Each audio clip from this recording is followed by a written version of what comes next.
दो मित्र, दो ध्रुव। एक ऐसी यात्रा जहां बुद्ध के दो महान शिष्य अपने रास्ते खुद चुनते हैं, लेकिन मंजिल एक ही होती है। एक गांव में दो लड़के थे, उपतीस और कोलिता। जहां उपतीस बुद्धिमत्ता का प्रतीक था, वहीं कोलिता बल, साहस और ध्यान में गहरे थे।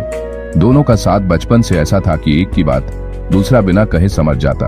एक दिन एक श्मशान में शव देखकर दोनों मौन हो गए और वहीं उन्होंने संकल्प लिया, अब जीवन को केवल देखा नहीं जाएगा, समझा जाएगा।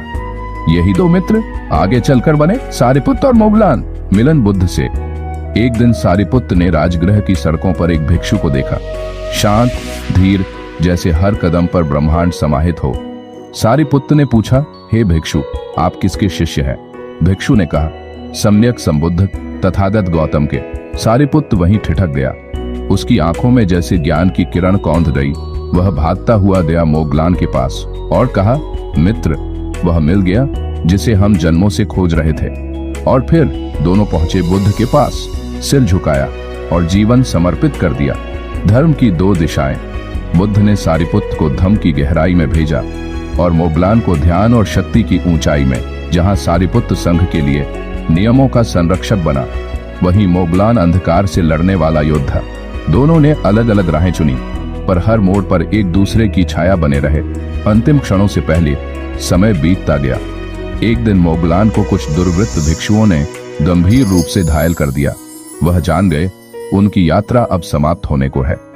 उन्होंने सारिपुत्त के पास संदेश भेजा, मित्र, मैं पहले जा रहा हूं, लेकिन मेरी ऊर्जा, मेरी भक्ति हमेशा तुम्हारे पीछे चलेगी। कुछ ही दिन बाद सारिपुत्त भी बीमार पड़ गए। बुद्ध ने कहा, सारिपुत्त, तुम मेरा दाहिना हाथ थे और मोगलान बायां। जब तुम दोनों नहीं रहोगे तब मैं जानूंगा कि मेरा शरीर भी अब अधिक दिन नहीं ठहरेगा। एक साथ फिर भी दूर। सारिपुत्त ने अपने अंतिम क्षणों में बुद्ध के चरणों में सिर नहीं रखा, बल्कि अपनी मां को दीक्षा देकर उसके चरणों में प्राण त्यागे। मोगलान ने एकांत में ध्यान करते हुए शांति से संसार छोड़ा। दोनों मित्र अलग अलग मरे, लेकिन एक ही बोध में डूबे। उनकी आत्माएं शायद कहीं फिर मिली होंगी, किसी दूसरे लोक में, किसी और धर्म यात्रा में। सीख, सच्चे मित्र वो नहीं जो एक राह चलते हैं, बल्कि वो हैं जो एक लक्ष्य को चुनते हैं, चाहे राहें अलग हों। दोस्तों, भगवान बुद्ध से जुड़ी ऐसे ही रोचक, प्रेरणादायक और उनके जीवन से जुड़ी सच्ची कहानी सुनने के लिए इस वीडियो को लाइक करें, शेयर करें और हमारे इस चैनल को सब्सक्राइब करें। जय भीम, नमो बुद्धाय।